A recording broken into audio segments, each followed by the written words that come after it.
Welcome to Work Made Easy, where we explore the transformative power of simplicity in driving positive action and unlocking your fullest potential.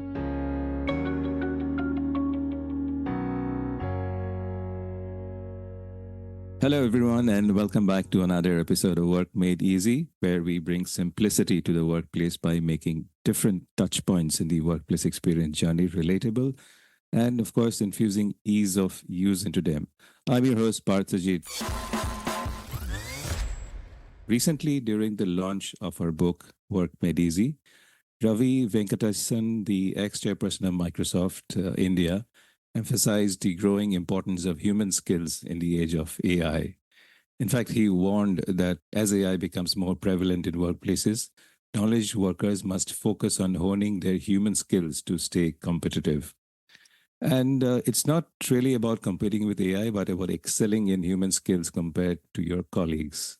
A higher level of human skills that enable individuals to adapt and thrive in complex, changing environments are today referred to as meta skills, or that's my understanding of it. You can think of them as a Swiss army knife of skills. And to explore meta skills further, we have a very special guest joining us today from Singapore, Nav Qirti. Nav is a founder of Ideactio, an innovation capability design firm. And they're developing innovation capability of people and organizations. And Nav is also the co-founder of the School of Meta Skills. And he tells me that he's on a mission to change what we learn and how we learn. Now, welcome to the show. Thank you, Partha. Thanks for having me. Before we dive into the serious stuff, I have to ask, what's the most Singaporean thing you've done this week?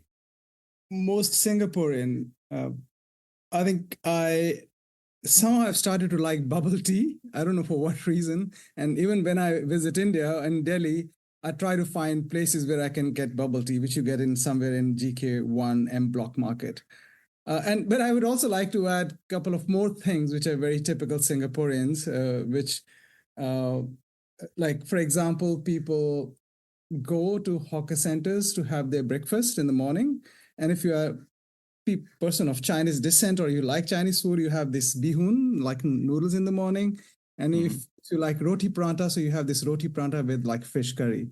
So this is what people do in the morning. And I also used to do it. Still, I started intermittent fasting and I don't eat for till around 3 p.m. But yeah, that gives you some glimpse of Singapore life in the mornings, perhaps. You actually sound like my younger daughter. She loves everything Singaporean. Okay, lovely. I'd love to go back. Actually, I would like to add one more. Sorry, one more thing as well, Singaporean. Like, my son, now he's studying in Vancouver, but and he says he loves Singapore and he wants to come back and live in Singapore. He says, he puts in a very nice way. If there were aliens to come on this Earth planet and we have to showcase them how humans live, we should bring them to Singapore because this is the epitome of how civilized world should be. I could keep on going back to Singapore again and again for that one ride in Universal Studios. Can you guess that one ride? You have to tell me. The Transformers ride. Yeah. I've done that. Okay, let's start with the basics, which is not really related only to Singapore, but I think it's something which is becoming very important across the globe. Meta skills now. I mean, would you care to kind of explain for our listeners what is it really, and is it a new concept or has it always been there? I stumbled upon the term meta skills while we were kind of working on some workshops, I think 5 years ago or something. And anyhow, I'm very much interested in how people think and how people learn. So this kind of topic was very, very, very much kind of, it attracted me.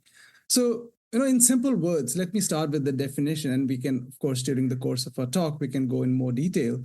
In simple words, meta skills are higher order skills. They are context and situation agnostic, and they can be effectively applied or can be transferred to solve varied set of problems. So let me explain with an example. So if you see there is a cacophony of this, every day you open your LinkedIn, like you need to learn this skills and that skills, and people are talking about workplaces, on social media, in our conversations about hard skills, tech skills, soft skills, social skills, life skills, human skills, I don't know what all type of skills. And I was kind of confused myself, where should, like, if there are soft skills to be learned, or these, like the way it is they are referred to, or human skills, where do I start? So first of all, I started to make this clearer from my own understanding. And I said there are only two kind of skills. And of course, I reached at this conclusion after 4 years of research, conceptualization, talks, and so on and so forth. One is function-specific skills and other meta skills. So for example, if you learn how to code a software or how to design a computer circuit, that is a function-specific skill because you apply it to solve a certain problem or a certain function. But to write a software code and design a circuit, you're doing it in context of something bigger. There is a team that is trying to build something. You're trying to build a product. And there you need to collaborate with other people. There you need to have empathy for the user. And these empathy and collaboration, they are not just required to write a code or design a circuit, but they could be applied anywhere in your personal life as well. And that's how I try to kind of make this difference understandable to me. Of course, there is more about meta skills, but we'll keep it at that for now. No, so the empathy side of things that you mentioned, I mean, I would read that as something which is also referred to as emotional intelligence. I don't know if you'd agree to that. And now we talk a lot in the work that you do of workplace transformation about making work easy and relatable for people. Mm-hmm. And do you think a good understanding of managing emotions at the workplace will actually help people make work easy and relatable for themselves and for their colleagues? Of course, but this is more emotional intelligence is kind of more abstract. But I think I would like to take a step back from what you've just said. Why do we go to workplaces? Why do we work together? And I'm not talking about just a physical workspace, but also hybrid workspaces, or why do we come together and work? I think that is towards achieving a certain vision or a goal, and you have a certain task. Essentially, to do that, you have to collaborate as people. I think that's where the meta skill is collaboration. And then we have to see what is required to collaborate. And like, if you just imagine in a workplace, when you're working with other people, you need to have, I call it 2 dimensions of collaboration. So just imagine, this Da Vinci's human, like the man standing with legs, arms stretched out. Mm-hmm. So the bottom part, the leg and feet, is my function-specific skill expertise. For example, I'm a programmer, I'm a designer, that's my function-specific skill. But I have to work with other people in workplace. For example, let's take case of a product company. You're building a software app or a product. So I'm a programmer, but I need to work with a product leader and a design team. So I need to have basic understanding of what product lead wants from me, or what is the product vision. And I need to have understanding what shall I give to the designer to work. So this part is still okay. This is this understanding my functional specific skills and function specific skills and function specific skills of the other team members is one dimension. But the problem comes mainly the other dimension of collaboration, which is the human dimension. That how do I work with those emotions? Because we are not robots, and we have emotions, we have aspirations, we have so many other things which are not just related to how I code or that function specific skill. So I think that's where this idea of emotional intelligence, that how do we understand other people, becomes very, very important. But one more thing I would like to add to it, that this function specific, this human dimension, emotional intelligence is in a way, you can say, the foundation. And I link it to this active empathy, that if you have to work with other people, you need to have this active empathy to understand their point of view. And then it translates into, at a workplace, into multiple other other skills that you need to master, and that's, I call them meta skills for collaboration. How do we effectively give and take feedback, for example? How do we have effective discussions? Because meetings is, there's a big problem around meetings. People have meetings, and no work gets done. So how do we have effective meetings? How do we, there is a conflict situation in collaboration. So how do we have effective discussions? Or I want this, but the team wants that, other person wants that. How do we have this ability as a team to make collective decisions? So just to kind of sum it up, like when we are collaborating with other people, we need to, of course, understand them at level of their function-specific skills and what they need from us in that sense. That's a hygiene.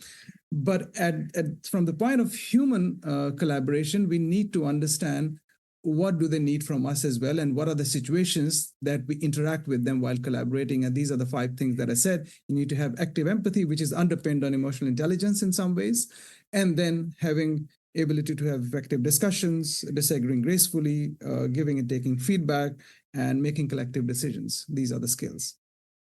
I really like your metaphor of the Da Vinci's figure, and I think it explains it very nicely. So if you look at the human body itself, so the lower half of the body probably can be looked at as a metaphor, of course, as a functional skills. And as you go towards the head, of course, you're probably talking about meta skills.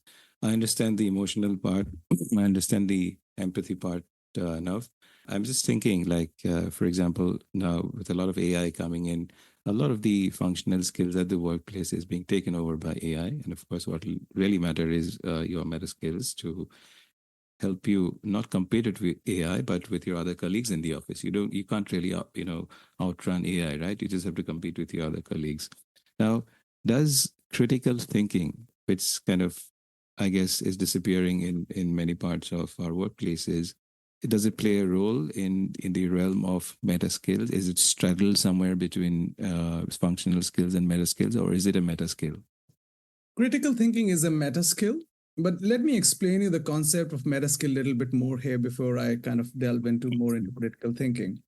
So, after kind of working on or researching around this topic for a long time, I started to kind of, what are the meta skills actually that are required for us to be successful at workplace or otherwise as humans?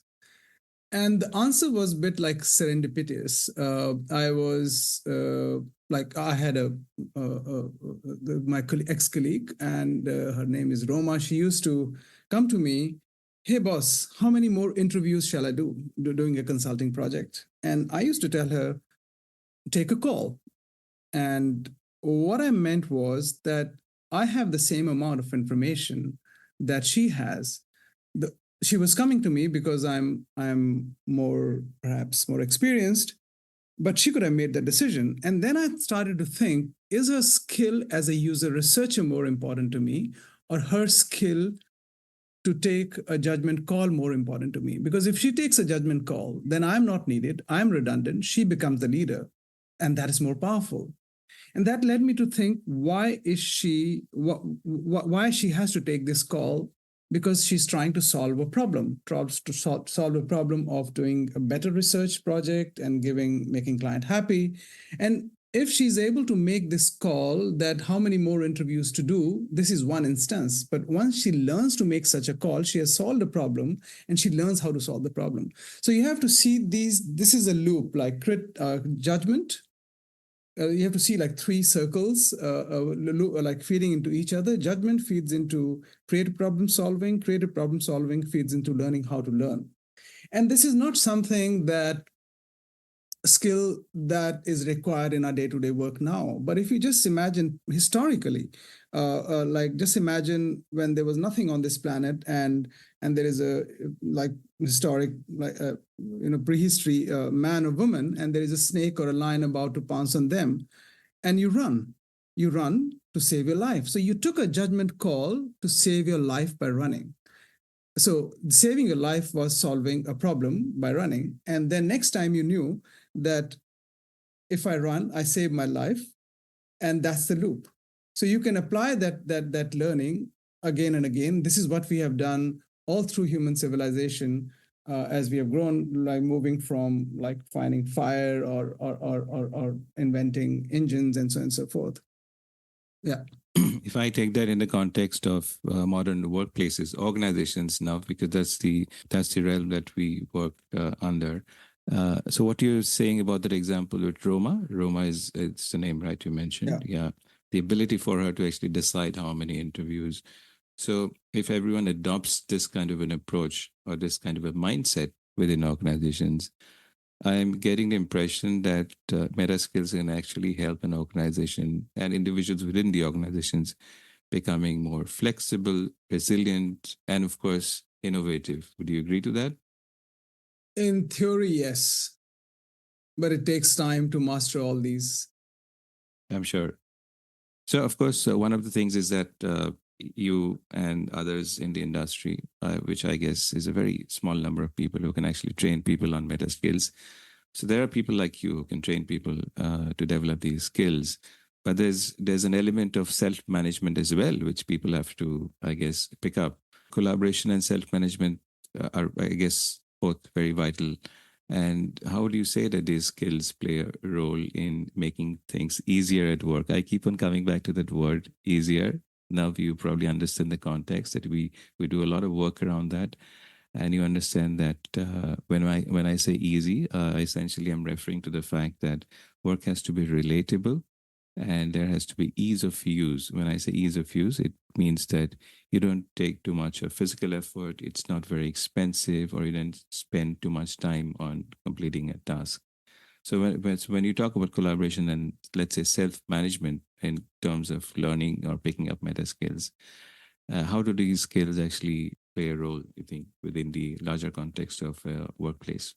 I think this idea of self-management for collaboration, and this was a kind of finding we had. We were working for a fintech company, and they had hired us to do a project on building superpower of collaboration to build a decentralized organization. And what we found from research was that there were like, of course, there were a lot of insights, but there were two poignant ones. One is because there were a lot of technology people in the company, and they said if collaboration was a technology problem, I would have solved it yesterday. And the other part was that not me. If I have to change, I'm all right, but somebody else has to change. And from there, we kind of came up with this framework, and we called it that to bring any kind of change, in this case was how do we move them from the way they were working to be a more collaborative organization. There has to be change of me and we. So we came up with a framework called me and we. It eventually became a me, we, and us because the us part was the organizational system and stuff. But like, let's focus on me and we. So in this, just giving example of, say, effective decision making I just talked about, or disagreeing gracefully. So we can have all kind of team activities to make people make better decisions collectively or have good meetings together. But if people don't focus on how they are thinking, behaving, and reacting, this training or this kind of skill will not work out. So that's where we realized that the tools that we created for it were me and we tools. For example, effective decision making or disagreeing gracefully. So we had a me part to it, and then we had a we part to it. So in me part, it was very simple, actually. It is more about self-awareness. So we created a 3-step framework: pause, reflect, and act. So whatever you're doing, if you are in a meeting and things are not going the right way, if you're in a conflict situation, for example, so first of all, you have to pause. You have to stop the autonomous mode that you're in, because we tend to kind of like get into conclusions very, very fast, for example. So do it for like 20 seconds, 30 seconds, or 1 minute. And then reflect why I was thinking like that, why I was wanting to react like that, and then act. So then we created like these teams that, okay, pause, reflect, and act, but don't just write for yourself. We created a buddy system where you write that, oh, this is how I kind of think and react, and I need to change that. And this is the one small step I need to build to change that. And the other person will sign for you. So they will check after every week that how we are changing this. So I think this element of self-awareness, as you said, it is very important to bring bring about change or to collaborate with other people. Yeah, and I guess there's an element of behavior, and I'm just referring to what you said, that it actually takes time. It's not like reading a book or watching a YouTube video and you pick up some functional skill, right? There has to be refreshers around this, and I'm just curious to know. Of course, I guess you do training of employees within organizations, but it cannot be just one workshop, right? Which sorts them out. There has to be refreshers, and there has to be reminders, and there has to be a lot of self-management. What is a process that you worked out within the school so that people like at least come to some level of understanding and practicing meta skills? Yeah. So I think just to make it easier, first of all, so now I call it a framework. It's a very simple framework. We call it IMUPA. And I just want to give a disclaimer here. I'm not for frameworks and tools all the time. Things eventually have to become reflexive, but frameworks and certain steps and tools make you help understand a concept or that is something new. So that's we have the framework, and it gives you certain guideline. And I also talk about eventually a meta skill has to become reflexive. So let's talk about the framework first, and what is the process. The process is, I call it IMUPA. So, or maybe even take a step back. There are two fundamental principles of learning meta skills. For example, empathy, if it's a meta skill, or judgment, which is a meta skills are complex. You cannot read just about empathy and build empathy in yourself. So the first principle is principle of unpacking. That what does empathy constitute of? What does judgment constitute of? For example, to build empathy, like you need to first of all be aware of yourself and ability to be aware of your surroundings and people. Then you need to have this ability to be sensitive, that I can perceive things. You need to build this perceptiveness. And then you need to have this ability or a skill to have other persons or to see people from other persons' perspectives, for example. If you have these, I call them skill units, only then you're ready to build empathy. So first principle is unpacking, that you need to unpack the skill that you're trying to learn. Second principle is you cannot learn this thing directly. Like, as I said, you cannot learn judgment or empathy by reading about empathy or judgment. You need to put yourself in situations where you are reflexibly, where you have to kind of apply these skills or this mental muscle of empathy and judgment. And this principle is principle of proxy. So there are two principles of learning meta skills. One is principle of unpacking, and second is principle of proxy. And around it, we have a framework. We call it MUPA. MUPA is map. What are the skills that you need to develop? For example, I met a girl in Estonia. We were waiting in queue for toilet. There are unisex toilets in Estonia. And she asked me, what do you do? I started talking about meta skills, and I talked about these 3 meta skills, which I just said earlier. But she said, I want to develop networking because I'm a recruiter. So first of all, you have to map what is the meta skill you want to develop. That is M. Then U is unpack. You need to unpack. You need to discover that what is it constitutes of. Then is MUP. Then is find a proxy. What kind of proxy environment you need to have? And then start to practice, and then start to apply. So I'll come back to proxy. For example, if you have to develop empathy, then you need to find a place where you can really have the opportunity to exhibit your empathy, or opportunity to be sensitive, and opportunity to have other person's perspective. So to develop empathy, you go and you say find a autistic school or an old age home where you can volunteer. You find a role for yourself. I'll go and just volunteer as a caretaker or as a teacher in autistic school. And then you develop a routine, because this cannot be done in one day. So for example, you can develop a routine, say for 6 weeks, that every weekend I go and I volunteer my time to teach in autistic school. I volunteer my time to take care of old age people, and then start to kind of journal about it, that, okay, how am I changing? Am I being sensitive? Am I being the other skill units that I talked about?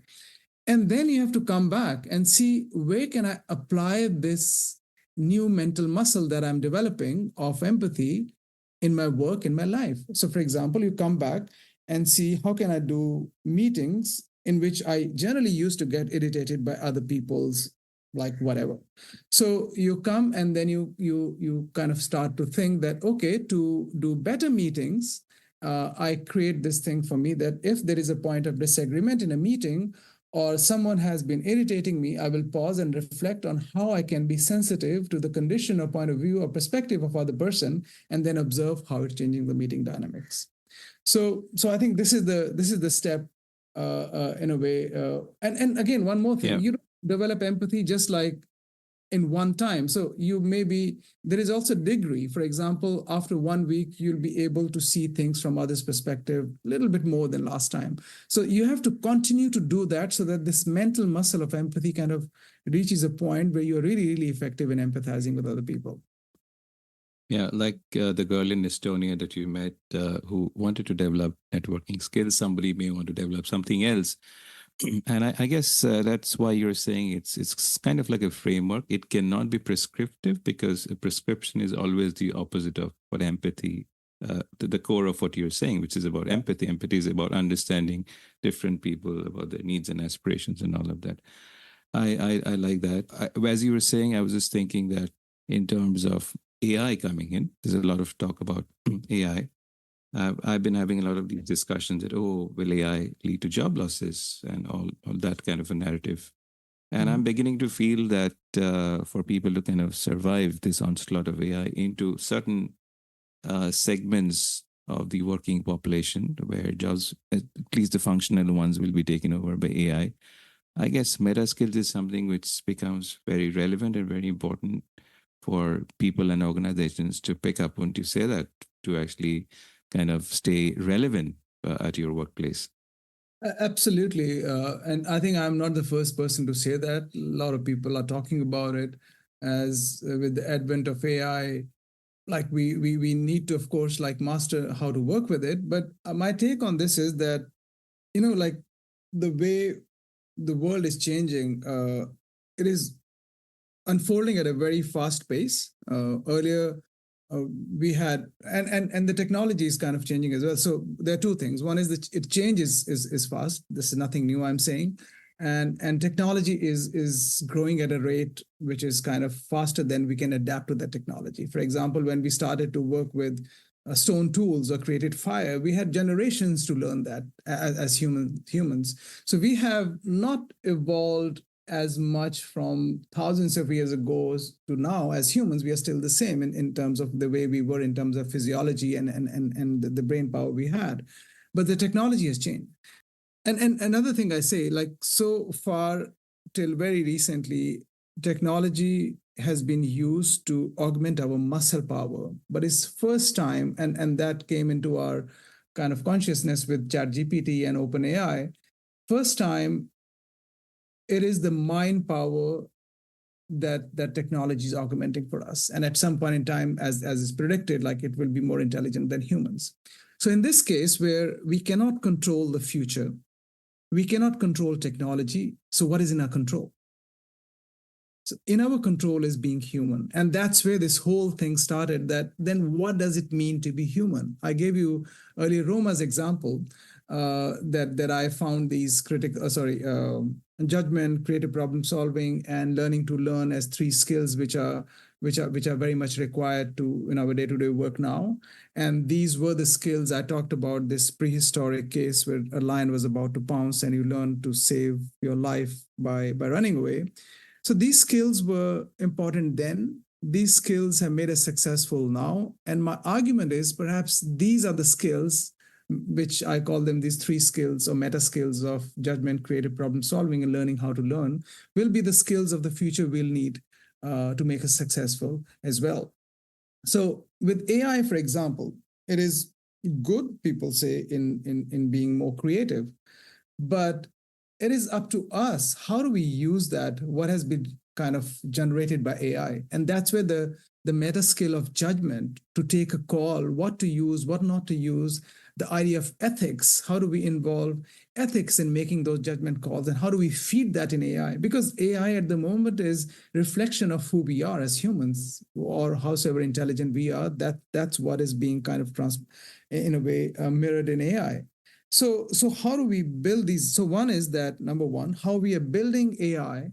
I think that's where we need these meta skill, like of judgment, of ethics, like what kind of AI are we building? What kind of problem we are trying to solve with AI? And other is, how do we work along with AI? And there also we'll need these meta skill in a way. What kind of, it is a tool, what kind of problem that I'm trying to solve where I can use AI? So you're taking a judgment call, for example, and it can help you to learn more, because if you want to learn, because now you have a, as Microsoft says, there is a co-pilot, you can and work along with your co-pilot. So I see that it's how do we work along with AI, that is more important as humans rather than competing with AI in that sense. Right, you can't compete. In fact, if I just go back to your story about the lion pouncing upon you in the middle of the jungle, and if you're with your friend, you don't Not have on to. me, but like somebody else. Somebody else, exactly. You have to outrun your friend, right? You cannot outrun the land, which is the AI. And so it's a long journey, like you said. It takes time. And in simple words, now, if people actually have to start thinking about this, we'll probably have another session to delve further into some of the aspects that we discussed today. But what advice would you give to listeners who may be wanting to develop their meta skills as a first step now? I understand it's a long process, but where can they begin? I think in intentionality. So I shared the framework MUPA, MUPPA. So I have added I to that, is I MUPA. So first of all, you have to be intentional that I want to build something. And to be intentional, first of all, you need to be humble, open, and aware of yourself, that where is it that you lack something, or where is it you want to strengthen or develop something. So I think I would start with this idea of intentionality, which is underpinned on openness, humility, curiosity, and awareness, or self-awareness.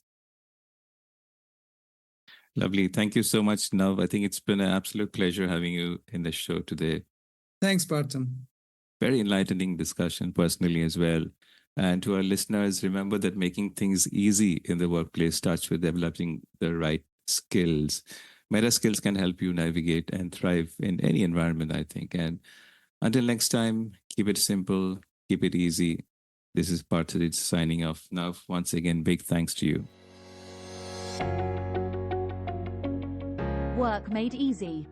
The transformative power of simplicity in driving positive action and unlocking your fullest potential.